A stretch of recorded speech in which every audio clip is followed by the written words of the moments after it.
Kodiare roboigo nigo mwaziri wechisemi Julius Migosi Ogamba hanyara ko bagakora murobero bokwena nebyagwa akora buya samate mwabo imeyo skuli ya sekondari ya Gyanche Friends ka ukona chinga kejo nigo mheshimiwa Ogamba kwanire goro yemerwe ya serikali na yabekirwe terase wizara yaye yo guchekorosia komiti yo koringori goro yo gosambwa wechi skulu eri gukora machandoi.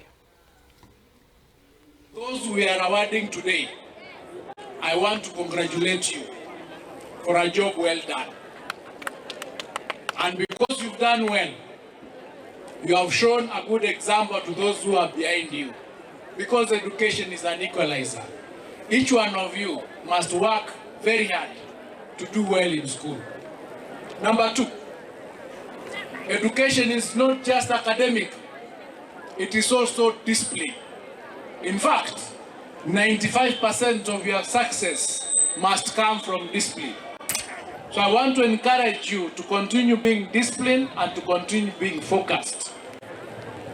Wazazi wetu nawaomba kwa heshima kubwa tuongee na watoto wetu wakiwa nyumbani ili tuweze kuungana na walimu, ndio watoto wetu wakuwe na nidhamu. Ndio sababu wale ambao wako na nidhamu hawajaharibu mashule zao. Wale ambao walikuwa na shida kidogo, shule chache katika hii nchi yetu, walileta unrest kidogo kwa mashule, but that situation has been contained.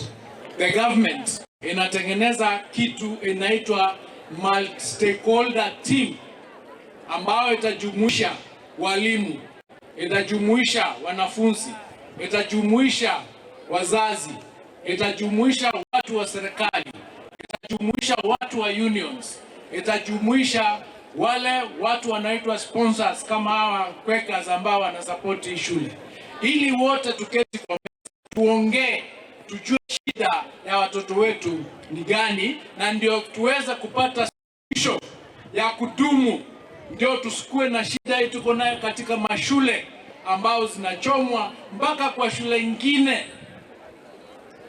Kwa huzuni watoto wetu wakapoteza maisha.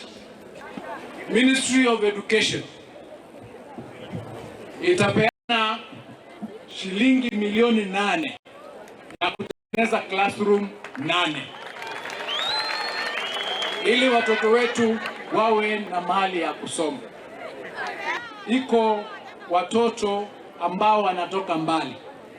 Ndio umesikia mama county akisema iko watoto wengine wanaamka saa 10. Wanaamka saa 10 kwa sababu kwao ni mbali. Wanaamka saa 10 ndio watembee mpaka wafike kwa hii shule kwa ile saa ya shule ambao ni saa 1:30 mpaka saa 2.